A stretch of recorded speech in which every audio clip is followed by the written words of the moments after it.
असेतु सिन्धुपर्यन्ताय यस्य भारतभूमिका पितृभू पुण्यभूमिश्चैव स वै हिंदूरिति स्मृतः। भारत भू का सच्चा छिपाया गया इतिहास आपके समक्ष रखने का हमारा प्रामाणिक प्रयास है। हमारे इन कोशिशों को लाइक सब्सक्राइब करके आप हमें सहयोग करने की कृपा करें। बेल बटन जरूर दबाएं। आज तक हमने इतिहास में ईसा पूर्व 326 से 1857 का कुछ अनदेखा अनसुना जो इतिहास है वो उजागर करने की कोशिश की है। इससे आगे निजाम, मराठा और राजपूतों का इतिहास शेष है। कृपया सहयोग करें, वरना YouTube से ये हमारा इतिहास भी ओझल होने की आशंका है। वंदे मातरम। जय श्री राम। सभी सुनने वालों को योगेश अनंत काले का आज हाथ जोड़ के मैं आप सभी को नमन करता हूँ, क्योंकि मित्रों, मेरे जैसे अति सामान्य को उसने बताए सच्चे इतिहास सुनने के लिए पॉडकास्ट पे मेरे श्रोतागणों की संख्या आज 1 लाख पूरी हो गई।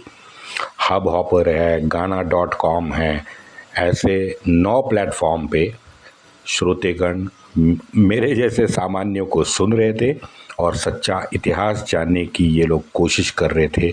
उनकी आज संख्या 1 लाख से ज़्यादा हो गई। मेरे लिए ये अद्भुत है। ना मैं इतिहास संशोधक हूँ, ना कोई क्लास वाला हूँ, ना IAS हूँ, ना IPS हूँ, ना XYZ जो भी बड़े बड़े तमगे हैं मैं उसमें कहीं नहीं मोड़ता भाई। ना PhD भी हूँ, आपके जैसा सामान्य हूँ। हाँ, इतिहास प्रेमी ज़रूर हूँ और इतिहास प्रेमी होने की वजह से इतिहास सुनने जानने के लिए बहुत सारा वक्त भी मैंने गुजारा है। तो इसीलिए शायद शिवाजी महाराज जी ने मेरी सुन ली और आज 1 लाख श्रोतागण, और इसमें 8 देशों के हमारे शायद, क्योंकि मैं मराठी हो के हिंदी में मैंने पॉडकास्ट करने का निर्णय इसीलिए लिया था कि मेरे हिंदी भाषी जो हैं उनको भी ये सत्य इतिहास मैं बता सकूं। तो फिर एक बार आप सबका आभार, और ऐसे ही मुझे आप बल देते रहिए। और सौभाग्य से मेरे बेटे के कारण मैं YouTube में भी, वो बेटा कुछ InShot में करता है, InShot ऐप में, और वो सब YouTube में अब वो डालना शुरू कर दिया है। वहाँ पे भी शायद 145-150 एपिसोड कंप्लीट उसने कर लिए हैं। तो आप ऐसा ही आशीर्वाद मुझ पे बना रहने, बिकॉज इसके आगे भी थोड़ा बहुत राजपूत, निजाम और विजयनगर साम्राज्य का इतिहास मैं आपके सामने उजागर करने वाला हूँ। तो जल्द से जल्द चलते हैं अब अम्बाला, जैसे मैंने कल आपको बताया था। लेकिन अम्बाला से पहले मित्रों थोड़ा सा ये बता दूं कि ईस्ट इंडिया कंपनी जो थी, इनके ये 50 साल तो हो गए थे, तो उसने अपनी नींव तो रखी थी भारत में। अब उस नींव को मजबूत करने के लिए 19वीं शताब्दी के पहले 10-20 साल उन्होंने क्या किया, उन्होंने अपनी नीति को और ज़्यादा थोड़ा सा फाइन कर दिया। मुझे रेवेन्यू डिपार्टमेंट की नीति थी वो बदल दी, सैन्य आर्मी में बहुत सारे बदलाव उन्होंने किए, टैक्सेस में बदलाव किए, बाद में जितने भी जमींदार थे, संस्थानिक थे, उनके कुछ नियम थे, उनमें बदलाव इन्होंने लाई। उन्होंने शिक्षा नीति भी सबसे पहले यहीं 19वीं शताब्दी के प्रारंभ में उन्होंने बदलनी शुरू कर दी। इसका परिणाम क्या है वो तो मैंने 2 एपिसोड में आपको बता दिया है, अलग से फिर डिटेलिंग हम बाद में करेंगे। लेकिन ये जो अनरेस्ट है ना, अनरेस्ट शुरू हो गया 1822 के ज़मीन सुधारण कायदा से, जिसमें फिर क्या हुआ, सभी लोग इसमें नाराज़ हो गए। जैसे संस्थानिक और अपर क्लास नाराज़ हो गए, अशराफ नाराज़ हो गए, वहाँ पसमानदा भी नाराज़ हो गए। अब यहाँ तक नौबत आई कि हमारे वनवासी जो थे हिंदू, वो भी नाराज़ होके उन्होंने भी विद्रोह शुरू किया। फिर आते आते आते आते इन्होंने फिर संस्था जितने भी रियासतें थी, संस्थानिकों के जितने भी राज्य थे, उनको निगलना चालू किया। जैसे बड़े बड़े मैसूर से लेके अयोध्या तक इन्होंने छोटे मोटे जितने भी जहाँ भी उनको चांस मिला निगलना शुरू कर दिया। आते आते आ गया 1846। अब 1846 में जब अयोध्या के नवाब को इन्होंने लात मार के कोलकाता भगाया और उसकी रियासत निगल ली, तो उत्तर प्रदेश में काफ़ी ज़्यादा नाराज़गी वहाँ पे हर आम लोगों में दिखने लगी। और फिर आते आते आते आते दिसंबर आ गया। दिसंबर में योजना कुछ बना दी। नाना साहब पेशे उसके इसमें थे, सेंटर में थे। नाना साहब ने फिर पत्र लिखना शुरू किया। सारी जितनी भी हमारी रियासतें थी वहाँ पे नाना साहब ने पत्र लिखना शुरू कर दिया। बाद में फिर कानपुर के हमारे दास बाबा थे। अब दास बाबा ने प्रसाद दिया। प्रसाद भी हर एक गाँव हर एक कस्बों में आ रहा है, आहिस्ता आहिस्ता आहिस्ता आहिस्ता वहाँ पे फिर कस्बों में बंटने लगा। फिर उसके बाद हमने देखा कि दक्कन में भी रंगो बापूजी गुप्ते जन आंदोलन की तैयारी शुरू करने लगे। उन्होंने संन्यास लिया। उन्होंने भी एक राष्ट्रवीर की संगठना उन्होंने खड़ी करने का प्रयास शुरू किया।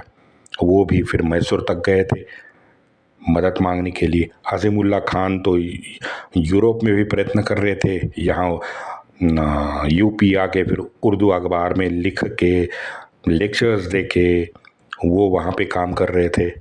अब दारुल इस्लाम के लिए जैसे हमारे बुड्ढे ने दिल्ली से फरमान निकाला था, तो मस्जिद से मौलवी मुल्ला फकीर दरवेश ये थे, ये भी सड़क पे आ गए थे। मिला जुला ये रिजल्ट हो गया कि सभी लोगों में असंतुष्टता नाराजगी बढ़ने लगी। ये बात मैंने आपको समझाई थी कि 100% राष्ट्रवीरों को सपोर्ट नहीं मिल सका। ये बात सच है, लेकिन सहानुभूति तो मुझे लगता है 100% लोगों में, और इनके लिए राष्ट्रवीरों के लिए सहानुभूति मजबूत थी। अपवाद था मध्य कर्नाटका का। क्यों? मध्य कर्नाटका में वो एक दरिंदा मोमिन राज करता था, जो शायद मोहम्मद घोरी या फिर खिलजी का ये नाजायज औलाद वो था। उसका नाम है टीपू सुल्तान। अब टीपू के मध्य करना और दक्षिण कर्नाटका में भी कुछ छोटी मोटी घटना आरंभ हो चुकी थी उसके विरुद्ध या राष्ट्रवीरों के जरिए, लेकिन ज़्यादातर असर तो उत्तर पूर्व और मध्य भारत में ही था। फिर हमने देखा बराकपुर की घटना हो गई, फिर मीरठ की घटना हो गई, फिर लखनऊ, अंबाला, कानपुर, अयोध्या, कोलकाता, जलपाईगुड़ी, ओडिशा होते होते होते होते होते ये मध्य भारत तक, ग्वालियर वगैरह तक आ गया। वो ये सब इस तरह से कड़ियाँ जुड़ते गई। अब जब लखनऊ और मीरठ में ये कांड हो गया, पहले तो मीरठ में कांड हो गया, तो वहीं से फिर अंग्रेज़ों को कुछ अंदाज़ा तो पक्का आया था कि कुछ बड़ा 100% कुछ बड़ा होने वाला है। और वैसे ही 15 मार्च के बाद सभी ब्रिटेन के जितने भी दैनिक अखबार थे, उन दैनिक अखबारों ने इसके बारे में लिखना आरंभ किया।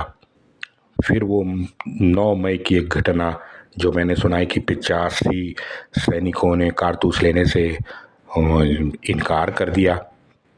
बहुत दुखदाई दिन था वो। तो कमांडर ने फिर परेड ग्राउंड पे उनको बुलाया। पहले तो मैदान में बुला के उनके हथियार छीन लिए गए। उसके बाद कपड़े उतरवाए गए, उसको नंगा कर दिया गया। और ये दुर्भाग्य की बात है कि ये नंगा करते समय उसके रेजिमेंट में जितने भी उनके साथीदार थे उनको गोल करके वो देखने के लिए कमांडर ने मजबूर किया।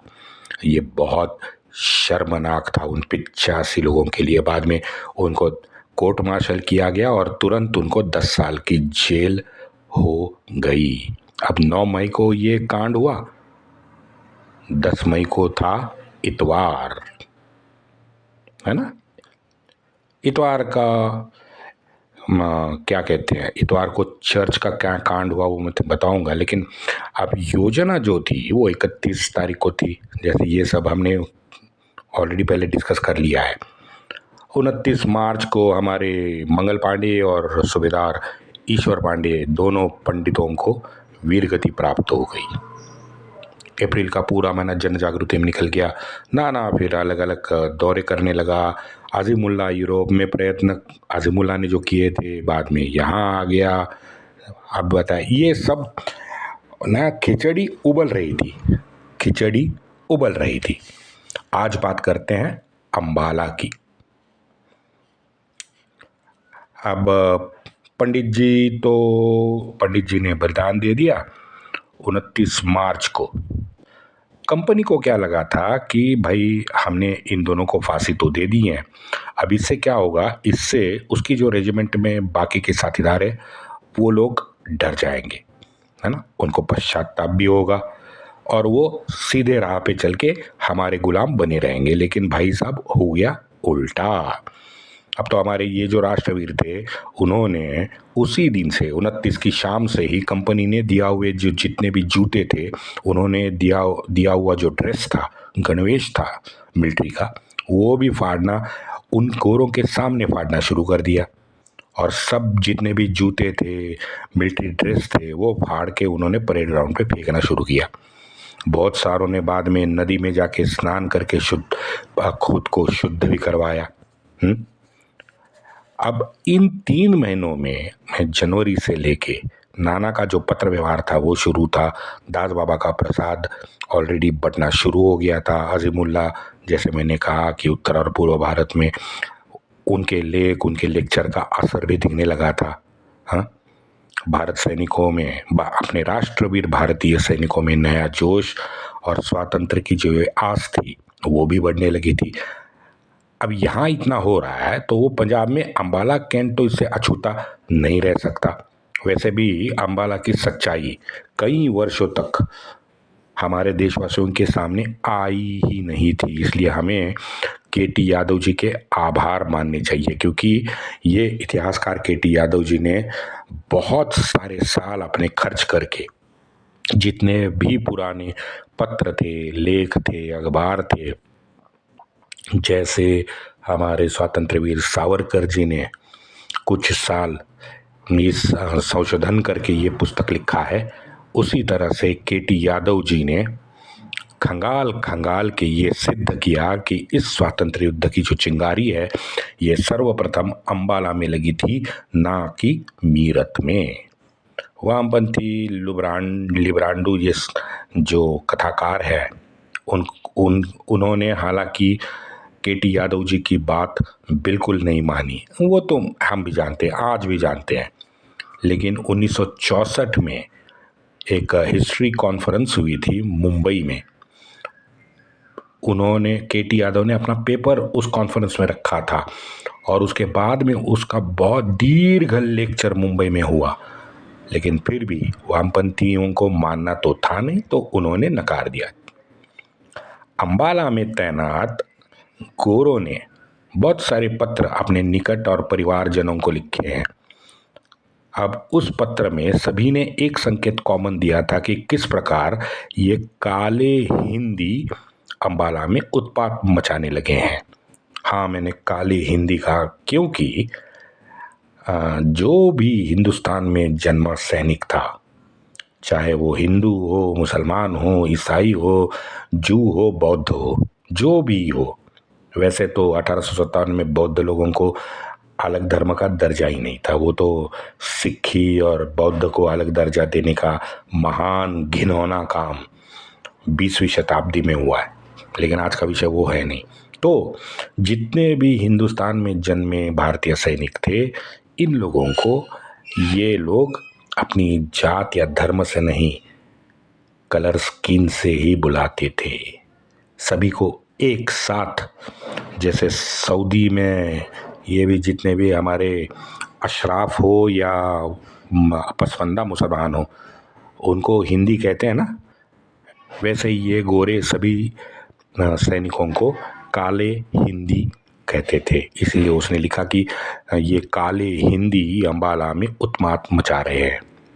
लेकिन आज दुर्भाग्य है मित्रों कि आज, वैसे मैं अंबाला जाके देख के आया हूँ इसलिए बता रहा हूँ, आज अंबाला में एक भी स्वातंत्र्य वीरों का हमारे स्मारक तो छोड़िए, ईंट भी मैंने नहीं देखी। अगर मैं 10-15 साल पहले गया था, अगर अभी कुछ स्वातंत्र्य स्मारक हो गया हो तो आप कृपा करें और मुझे जल्द से जल्द भेजें, मैं इसमें एडिटिंग कर दूंगा।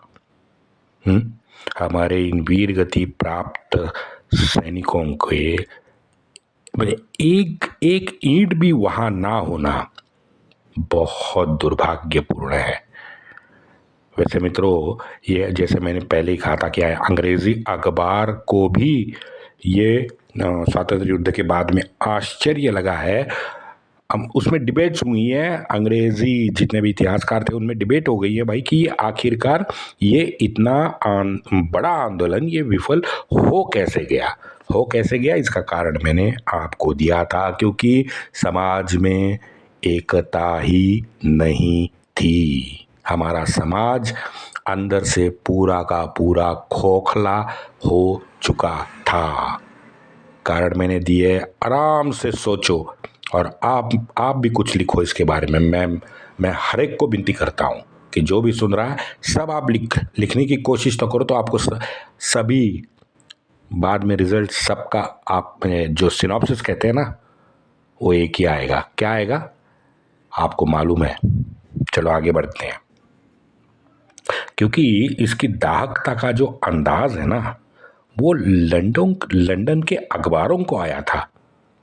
लेकिन हमारे इधर, हमारे जितने भी ये हमारे यहाँ के खबर अखबार निकलते थे उस वक्त, दिल्ली से और कोलकाता से और चेन्नई से, शायद 3 जगह से निकलते थे, बम्बई से भी एक निकलता था, उनमें उतनी दाहकता नहीं दिखती। उनको शायद अंदाज़ा नहीं था, या फिर वो ये नज़रअंदाज कर रहे थे, इसको देखना नहीं चाहते थे। लेकिन लंदन के अखबारों को इस घटना के दाहकता का अंदाज था।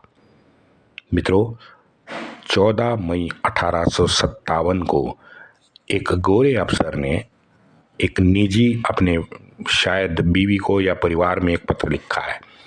ये गोरा सारे अंबाला की घटनाओं का प्रत्यक्षदर्शी था। उसने लिखा कि रविवार को 10 मई को लगभग सुबह 9 बजे मीरत में ये युद्ध शुरू हुआ है, लेकिन उससे पहले हमारे इधर रात को 60वीं रेजिमेंट ने अंबाला में खुलकर विद्रोह शुरू कर दिया है।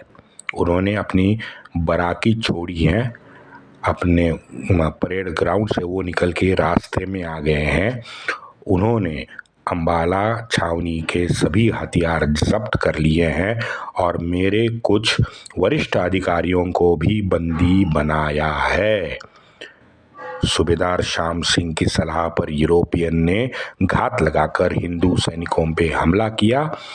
रात को ही लगभग 120 हिंदी सैनिकों को काली पलटन पुल के पास जो ओक का पेड़ है, वो ओक के पेड़ पे लटकाकर फांसी दे दी है। मित्रों, एक रात में 120 हिंदी सैनिकों को एक पेड़ में जाके ये लोगों ने फांसी दे दी। हाँ, वैसे अंग्रेजों ने जो सुअर और गाय की चर्बी वाले कारतूस मंगवाए थे ना, वहाँ दमदम, अंबाला और सियालकोट, ये 3 प्रमुख उनके एम्युनिशन के डेपो थे भारत में। तो ये डेपो में सबसे पहले जब आए थे तो ये डेपो में पहले वो चले गए, दमदम यानी कोलकाता के पास, दूसरा अंबाला पंजाब में, सियालकोट, सियालकोट उस वक्त खैबर पख्तूनख्वा का प्रांत, मुझे वो सूबा था तो अंडर ईस्ट इंडिया कंपनी के, लेकिन ये 3 मेन डेपो थे। तो यहाँ अंबाला कैंट में गोलीबारी इन्होंने चालू की, रात को ही आगजनी चालू की, यानी गोरे के घर, उनकी दुकानें, सभीयों को एक साथ जलाना राष्ट्रवीरों ने शुरू कर दिया। 10 को अंबाला में सभी गोरों के जितने भी लॉज हुआ करते थे, उन सभी जहां गोरे रहने आते थे, क्योंकि बड़ा सेंटर था तो बहुत सारे इंग्लैंड से या भारतवर्ष के बाकी इलाकों से अंबाला में आना जाना बहुत था सभी गोरों का। तो उनके जितने भी लॉज थे हमारे राष्ट्रवीरों ने वो जला डाले। वहाँ एक एंसन नाम का एक कमांडिंग चीफ था अंबाला का। अब 2-3 महीने पहले उसको समझ नहीं आ रहा था कि भाई हो क्या रहा है। हाँ, कुछ ना कुछ रोज या कुछ देर के बाद नई खबरें तो सुनने, लेकिन वो कौन कर रहा है, क्या कर रहा है, जलाने वाले कौन हैं, गोली चलाने वाले कौन हैं। हाँ, कई कबार भीड़ आती है, एक अफसर को मारती है, निकल जाती है, ये लगातार शुरू हो गया था। लेकिन उसको समझ भी नहीं आ रहा था कि ये हो क्या रहा है। अब इनका खुफिया विभाग अंग्रेज़ों का क्या कर रहा था मुझे पता नहीं। अब इसमें भी मैंने कुछ पढ़ा नहीं है कि ईस्ट इंडिया कंपनी का खुफिया विभाग उतना सक्षम था जितना हमें 1870 के बाद ब्रिटिश खुफिया विभाग हमें दिखता है। अब रिपोर्टें तो खुफिया विभाग की रिपोर्टें, उसके कागजात पत्र वगैरह सब मौजूद है, लेकिन अब अंबाला में खुफिया रिपोर्ट क्या थी ये मैंने नहीं पढ़ा है। किसने पढ़ा होगा तो ज़रूर मुझे वो अद्यवत करे इसके बारे में। उसने अपने गवर्नर जनरल को एक पत्र लिखा। उसमें एंसन ने कहा, state that incendiaries should never be detected. Everyone is on alert here. Still, no clues to trace the offenders. This appears me very extraordinary. ये गोरे ने अपने गवर्नर जनरल को पत्र लिखा है। भाई गोरा हो या फिर वो पुराना दरिंदा आक्रांता हो, भारतीय इतिहास में इन दोनों का साथ किसने दिया है? साथ देने वाले हमारे ही गद्दार हिंदुस्तानी है। यहाँ गोरे भी तलाश कर रहे थे, क्योंकि उनको पता था कि हिंदुस्तानी गद्दारी होते हैं और कुछ पैसे की लालच में या कुछ पद की अपेक्षा में ये लोग गद्दारी करेंगे। तो गोरे तलाश करने रोड पे आ गए कि भाई ये है कौन, इसके पीछे कौन है, योजना क्या है, क्योंकि ये 2-3 महीने से लगातार ये चल रहा था। ये जल गया, वो जल गया, यहाँ हथियार गायब हो गए, हाँ, वहाँ किसी गोरे को मारा, ये लगातार चल रहा था। लेकिन गोरों का दुर्भाग्य देखो, गोरों को 2-3 महीना एक भी गद्दार वहाँ नहीं मिला जो बता सके कि एग्जैक्टली चल रहा क्या है। 3 महीने के बाद में आखिर जाके उनको एक गद्दार मिल गया, 5वीं नेटिव इन्फेंट्री का सूबेदार श्याम सिंह। जैसे दूध में अगर नमक मिलाया है ना, वैसे ये शायद नमक का काम इसने किया। उसने डिप्टी कमिश्नर फोर्सिथ था, तो फोर्सिथ के सामने सब उगल दिया। नाना के पत्र व्यवहार इसने बता डाले, दास बाबा का प्रसाद इसने बता डाला, सारी जितने भी साजिश है, उनके नेता है, उनके नाम इसने बता डाले। लेकिन ये जो चल रहा है ना, इसका असली मकसद वो बता नहीं पाया। क्योंकि पता है क्यों? क्योंकि इस युद्ध के जो मेन, मैंने जैसे 2-3 एपिसोड में पहले कहा था कि ये जो मुख्य नेता थे, वो नेताओं ने अपने मंसूबे, अपनी गुप्त योजनाएं बाहर ढिंडोरा पिटा के नहीं गई थी भाई। तो उत्तर प्रदेश में ब्रह्मवर्ता में उनकी जो बैठक हुई और उसमें जो योजनाबद्ध तरीके से उन्होंने प्लान बनाया, वो अंबाला में ये श्याम सिंह जैसे चिरकुट सूबेदार के पास ये पहुंचना असंभव था। वंदे मातरम।